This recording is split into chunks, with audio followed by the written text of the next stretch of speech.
5월 10일 어버이 주일을 거룩하신 하나님께 드리겠습니다. 성경대로 공경하라. 오늘 우리 주신 말씀입니다. 에베소 6장 1절에서 4절까지 말씀입니다. 자녀들아, 주 안에서 너희 부모에게 순종하라. 이것이 옳으니라. 내 아버지와 어머니를 공경하라. 이것은 약속 있는 첫 계명이니 이로써 내가 잘되고 땅에서 장수하리라. 또 아비들아, 너희 자녀를 노엽게 하지 말고 오직 주의 교훈과 훈계로 양육하라. 부모를 공경하는 것이 우선입니까? 자녀를 잘 양육하는 것이 우선입니까?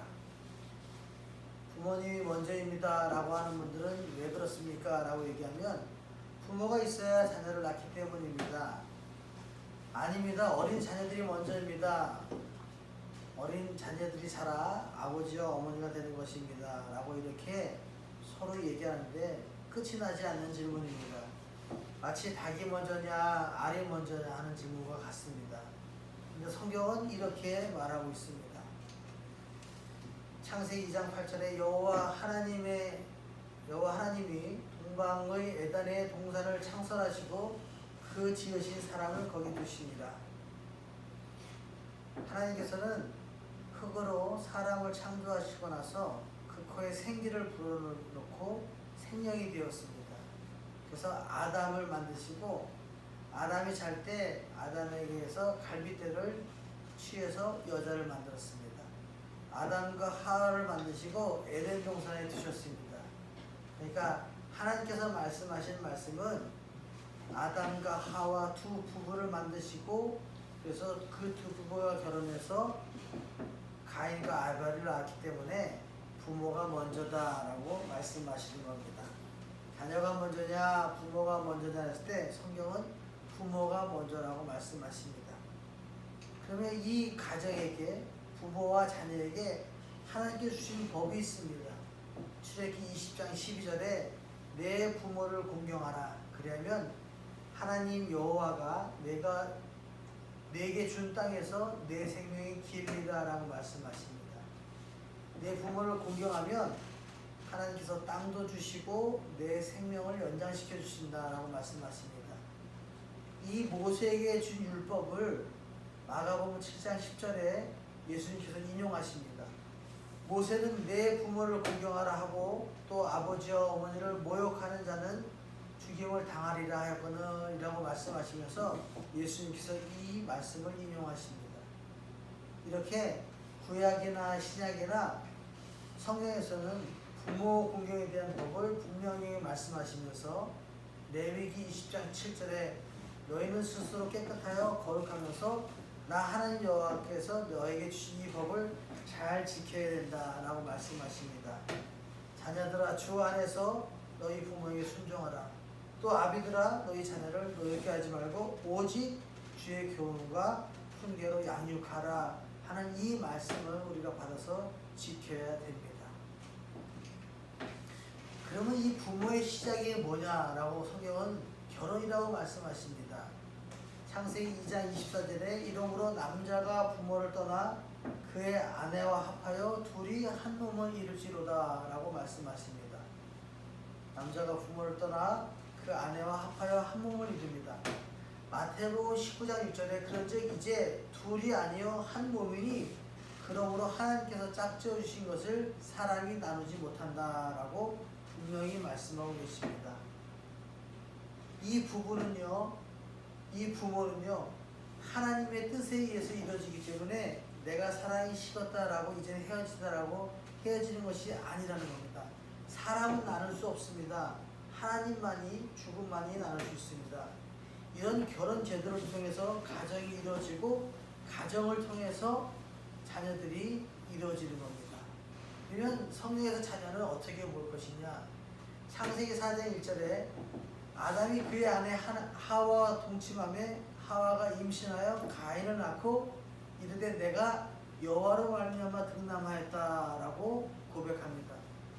아담은 아내 하와와 동침해서 아들 낳은 줄 알지만 고백하기를 여호와로 말미암아 내가 득남하였다.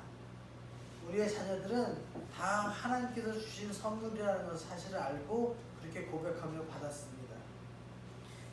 또 임신하지 못하는 한나가 기도해서 그 아들 사무엘을 얻었습니다. 그리고 나서 내가 여호와께 구하였더니 하나님께서 나에게 아들을 주셨다라고 고백합니다. 이렇게 모두 다 우리에게 주신 모든 자녀는 하나님의 아들과 딸은 하나님께서 주신 선물이라는 사실입니다. 그래서 가정은 하나님께서 만드셨고 그 가정 안에 부모가 있고 부모는 자녀가 있는데 자녀는 하나님께서 주신 선물이다. 그래서 자녀들은 하나님이 주신 부모를 공경해야 되고 또 부모들은 하나님께서 주신 선물인 자녀를 사랑으로 주의 교훈과 양육하면서 키워야 돼. 주의 교훈과 훈계로 양육해야 된다라고 성경은 분명히 말씀하고 계십니다. 이 말씀을, 이 법을 우리는 지켜야 됩니다. 그러면 효도하지 못하면, 이 계명을 지키지 못하면 어떻게 되느냐? 레위기 20장 9절에 만일 누구든지 자기의 아버지와 어머니를 저주한다면 반드시 죽일지니라 라고 말씀하고 계십니다. 어머니와 아버지를 모욕하는 자도 중형을 당할 것이다 라고 그렇게 말씀하십니다. 그러니까 우리 자녀들에게 하나님의 말씀을 잘 순종하도록 부모를 공경하도록 잘 가르쳐야 됩니다. 근데 성경에서는요, 이렇게 잘 가르쳐야 되는 것이 잘못되면 어떤 일이 일어나면 엄청난 일이 일어납니다. 엘리의 두 아들 홈니와 비느하스가 있습니다. 이 소년들은 죄가 여호와 앞에 심히 크므로 여호와의 제사를 멸시하면서 결국엔 한날에 이 두 아들이 죽게 됩니다. 엘리는 제사장이었습니다. 제사장은 제사 지내는 것, 여호와께 제사 지내는 일이 본업입니다. 이 본업이 두 아들인 홈니와 비느하스에게 전승됩니다. 그래서 그 아들들은 이것을 받아서 아버지처럼 여호와의 제사를 섬기면서 살아야 되는데도 불구하고 여호와의 제사를 멸시하는 바람에 그걸 가르치지 못한 이 엘리의 잘못 때문에 홈니와 비느하스가 둘 다 한꺼번에 같은 날 죽게 됩니다.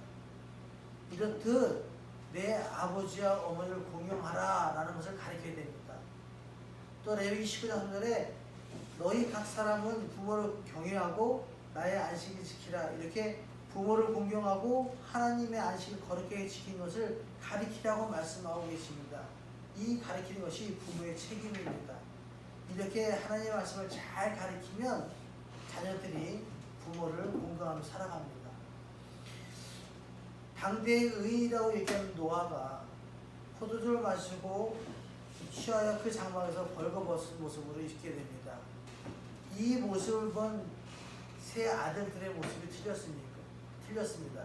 셈과 야벳은 옷을 가져다가 뒷걸음질해서 얼굴을 돌리고 아버지 하체를 가렸습니다.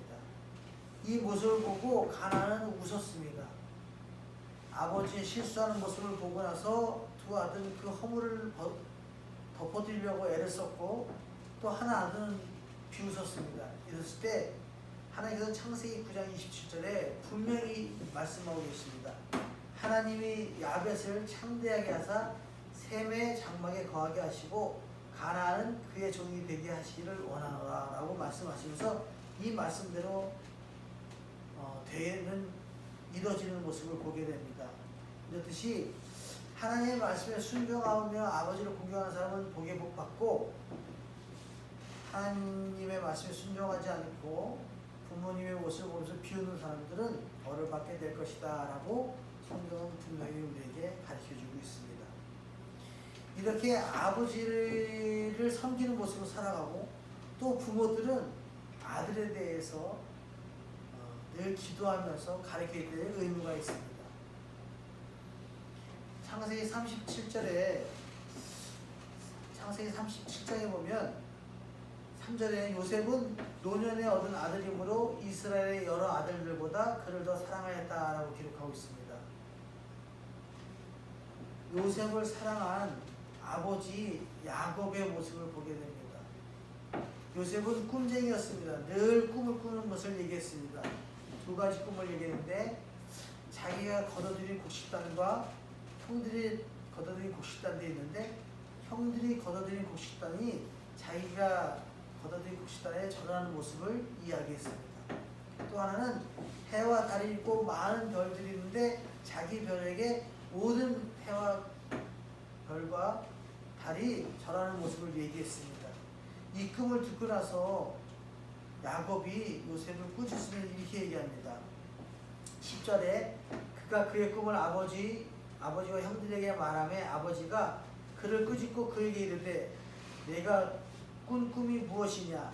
나와 내 어머니와 내 형들이 참으로 가서 땅에 엎드려 내게 절하겠느냐? 라고 얘기합니다. 그럴 때 11절에 그의 형들은 그를 시기했지만 그의 아버지는 그의 말을 간직해 두었다.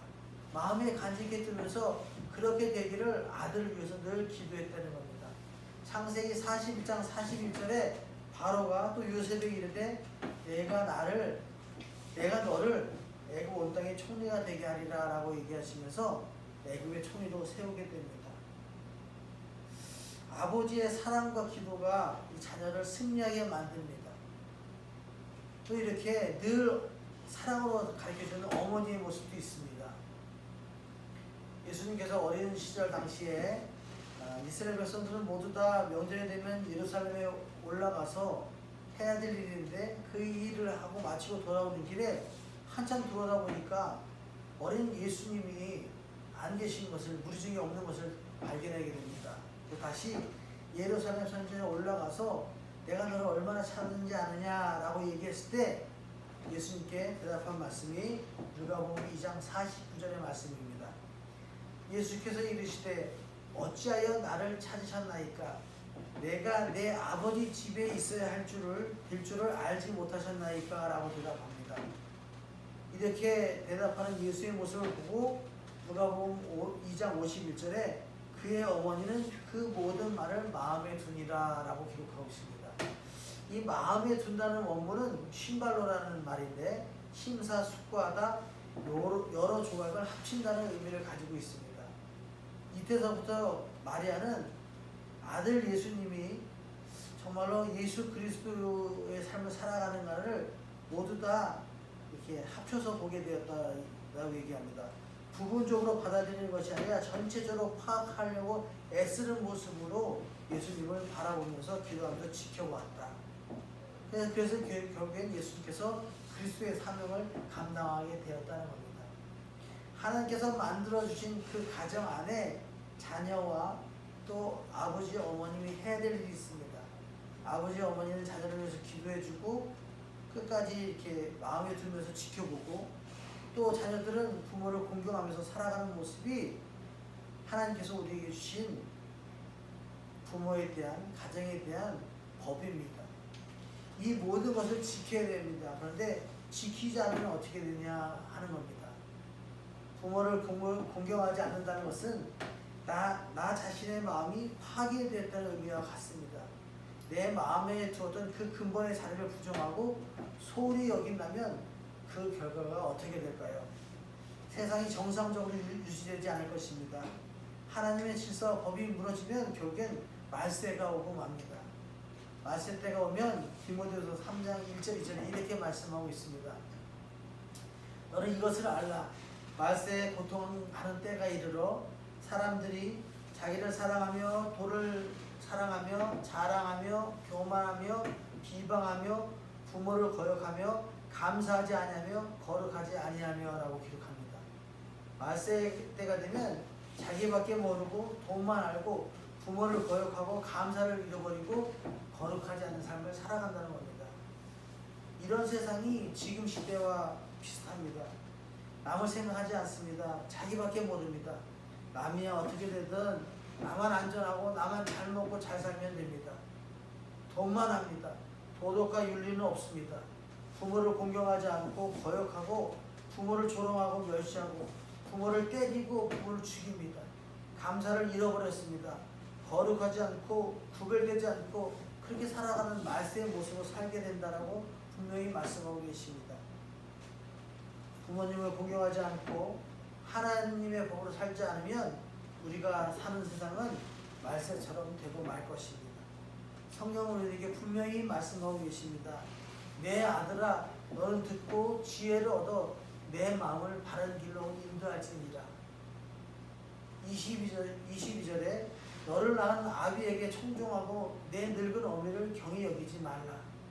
24절에 의인의 아비는 크게 즐거울 것이요 지혜로운 자식을 낳은 자는 그로 말미암아 즐거울 것이니라. 25절에요.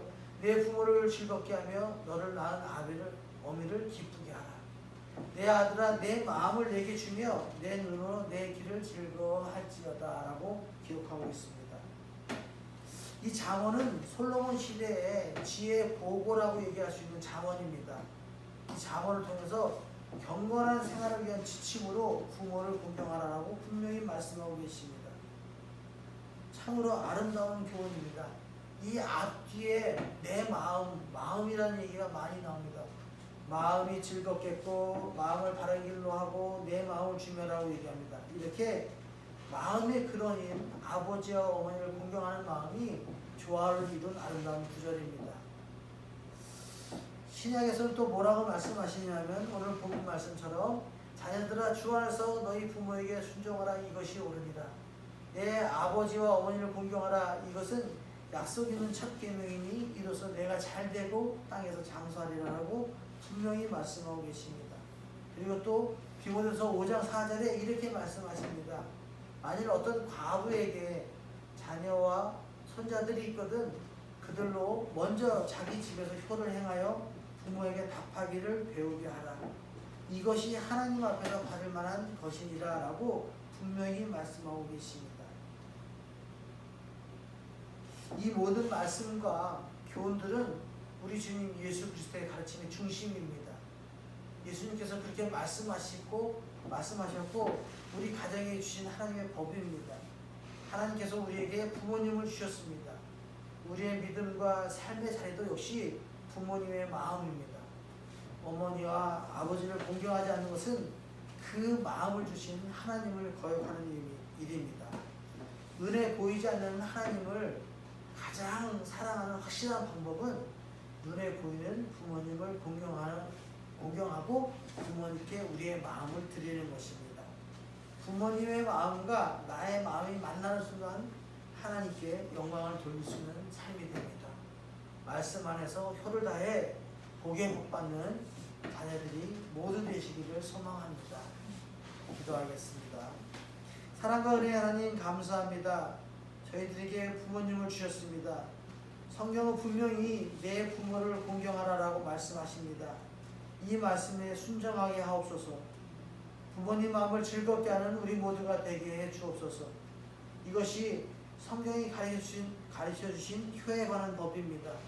부모님들을 즐겁게 하기 위해 최선을 다하게 하시고 자녀들에게 효를 가르치게 하옵소서. 보이지 않는 하나님을 섬기는 방법이 부모를 섬기는 것임을 알고 늘 부모님의 마음을 즐겁게 하는 우리 모두가 되게 해 주옵소서. 감사드리며 예수님의 이름으로 기도드립니다. 아멘. 축도하겠습니다. 지금은 우리 주 예수 그리스도의 은혜와 하나님 아버지의 무한하신 사랑과 성령의 감화 감동 역사 교통하심이 부모님을 공경하여 잘되고 장수하는 복을 받아 부모님과 하나님께 영광 돌리는 삶을 살기로 결단하며 세상으로 나아가는 여기에 모인 모든 주님의 자녀들과 그들의 가정과 경안 비전교회 위에 영원히 함께 하시기를 예수님의 이름으로 축원하옵나이다. 아멘.